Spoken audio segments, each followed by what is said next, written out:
Hello, I'm presenting Pigmented Villonodular Synovitis and Rheumatoid Arthritis, Diagnostic Challenges in a Case of Knee Pain. I'm Nora Barlas. I'm an internal medicine resident at Florida State University College of Medicine at Lee Health.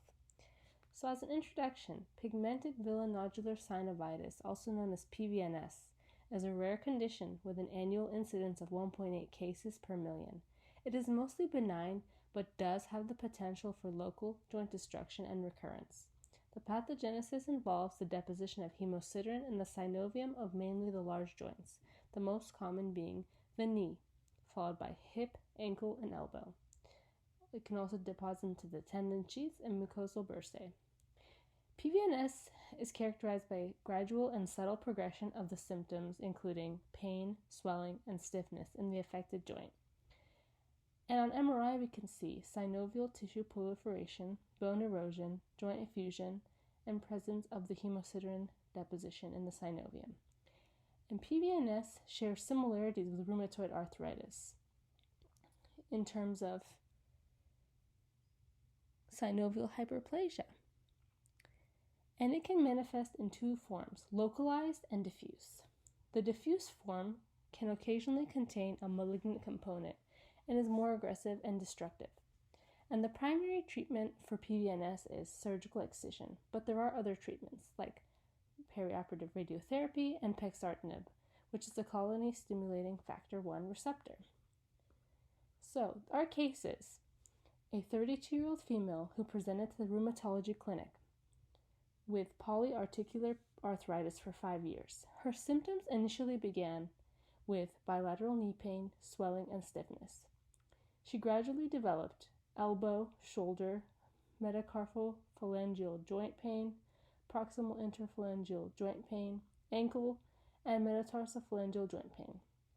1 year prior, she was evaluated by her primary care physician, who diagnosed her with seropositive rheumatoid arthritis, and she was initiated on low-dose methotrexate. When she presented to the rheumatology clinic, on physical exam, she did have mild tenderness in her knees.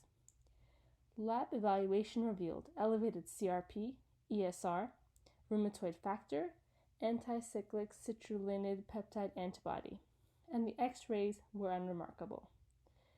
On the subsequent rheumatology visit, she was initiated on etanercept, as she had recurrent right knee pain and swelling on methotrexate. Rheumatology decided to order MRI of the knee, which showed large knee joint effusion, worsening synovitis with low T1 and low T2 signal intensity, which raised suspicion for villonodular synovitis. You can see on figure 1 the large knee joint effusion and synovitis. And on figure 2, you can see the proliferation of the synovial lining. So, due to the atypical imaging findings on the MRI, orthopedic consultation was sought, and arthroscopy was performed.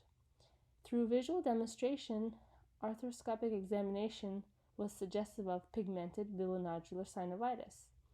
The patient subsequently underwent a tricompartmental synovectomy, and surgical pathology confirmed the diagnosis of PVNS. Following the surgical procedure, the patient was suffering from recurrent disease as she had knee pain and swelling. So, orthopedic surgery decided to refer to Hem-Onc, who started her on pexidartinib therapy. So, as a discussion, this case emphasizes the significance of investigating other potential underlying conditions in patients with RA who do not achieve full clinical improvement despite standard treatment. The coexistence of PVNS in this patient with seropositive rheumatoid arthritis underscores the complexity of managing such rheumatologic disorders. Physicians should remain vigilant for atypical presentations and imaging features, as early recognition of PVNS can have a profound impact on treatment decisions and patient outcomes. This report contributes valuable insights into the clinical presentation, diagnostic considerations, and management strategies for PVNS, emphasizing the importance of considering the rare condition when evaluating joint symptoms in patients with rheumatoid arthritis. Thank you very much.